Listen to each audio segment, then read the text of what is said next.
Diving into the absurd, director Byun Sung-hyun takes us on a wild ride with his new black comedy, Good News, inspired by a real-life 1970s hijacking incident. Buckle up, because this isn't your average thriller. Byun Sung-hyun, the visionary behind the film, teams up once again with the acclaimed actor Sul Kyung-gu, marking their fourth collaboration. The movie, produced by Star Platinum, boldly reimagines a daring event: a communist group's hijacking of a passenger plane, rerouted to Pyongyang.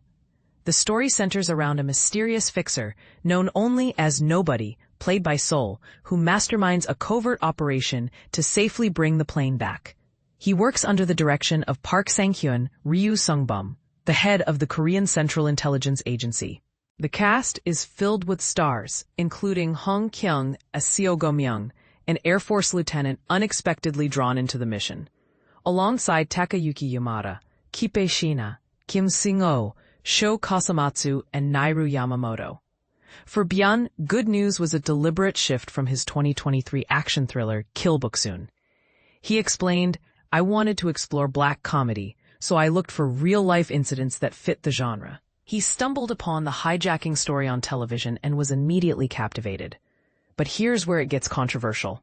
He never imagined he would be the one to bring it to life on screen. When crafting the narrative, the director chose to stay true to the known facts while creatively filling in the gaps.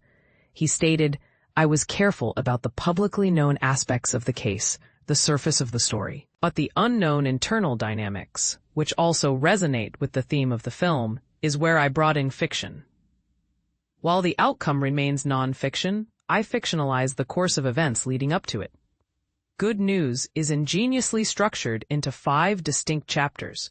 Byun explained, "As the tone shifts slightly throughout the story, I thought a chapter-based structure would be the best way to manage these changes. Otherwise, the atmosphere of the film might have felt uneven." He emphasized that the chapter structure was an integral part of the storytelling from the beginning, each chapter designed to have its own unique feel. And this is the part most people miss. Unlike typical hijacking thrillers that thrive on suspense, Byun's focus is on human behavior under pressure. He clarified, "It was more about my own ambition as a filmmaker to do something different." Working with Sul Kyung-gu for the 4th time presented a unique challenge. Byun admitted, "After working with the same actor on 3 films in a row, you've inevitably made use of much of what he has to offer. So I kept thinking about what different aspects of him I could still explore."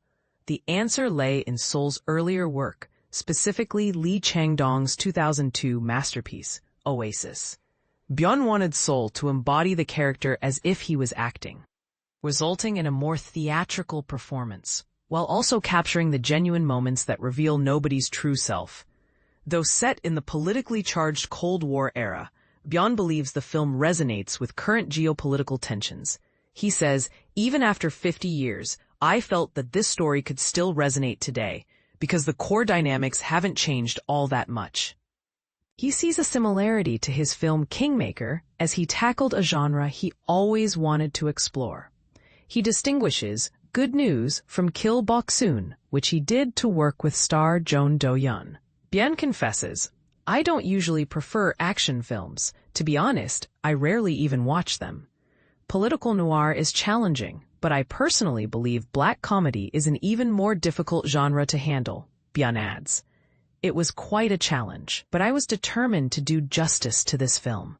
Byun plans to move to different genres, stating, "I probably won't make another black comedy for at least 10 years because I've gained enough personal satisfaction from this one." He feels he's cleared a hurdle and will explore other genres. However, his signature touch will remain. He adds, "I believe a certain kind of humor, especially the ironic kind, will always be present in my films, no matter the genre."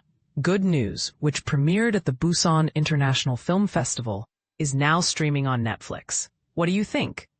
Does the film's exploration of human behavior and political intrigue resonate with today's world? Share your thoughts in the comments below.